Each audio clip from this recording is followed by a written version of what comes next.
In 1995, Chuck Nolan, a systems analyst executive, travels the world resolving productivity problems at Federal Express depots.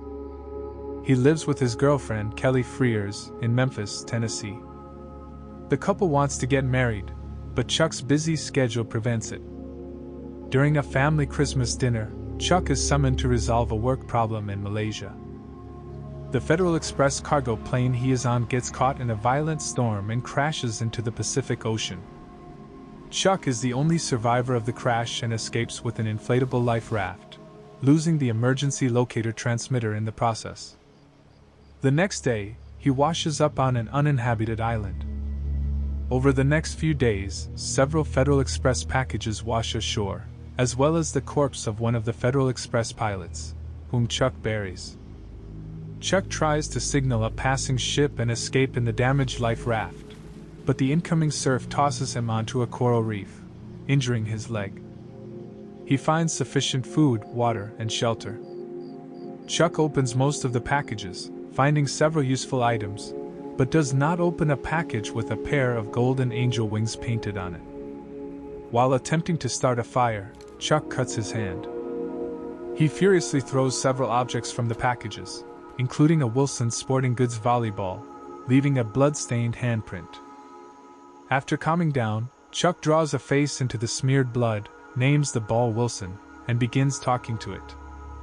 He continues to talk to it regularly during the rest of his time on the island. 4 years later, in 1999, a now long-haired, bearded, and gaunt Chuck has moved into a cave. After a large section from a portable toilet enclosure washes up on the island, he builds a raft, using the plastic as a sail. Chuck successfully launches the raft that he has stocked with water and the unopened Federal Express package. Chuck and the raft survive a storm, but afterward, Wilson falls off the raft and floats away. Chuck awakens and futilely attempts to rescue Wilson but is left to grieve over his loss. Soon after, he is rescued by a passing container ship.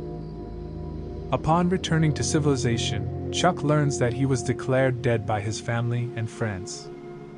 Later, a spruced up and clean-shaven Chuck returned to a hero's welcome home party at the Federal Express headquarters in Memphis. Kelly has since married and has a daughter. Chuck goes to Kelly's house and reunites with her. They are both still in love with each other, but both know that Kelly cannot abandon her family. On a rainy night, she gives Chuck his old Jeep, and they sadly part ways. Chuck drives to Texas to return the unopened Federal Express package to its sender. Finding no one home, he leaves the package at the door with a note saying that the package saved his life. He departs in his truck and stops at a remote crossroads. A woman in a pickup truck stops and gives information about where each road leads. As she drives away, Chuck notices an angel wing painted on the tailgate of her truck, identical to the one on the parcel. He looks down each road, trying to decide which way to go. In the end, Chuck then stares down the road the woman took and smiles.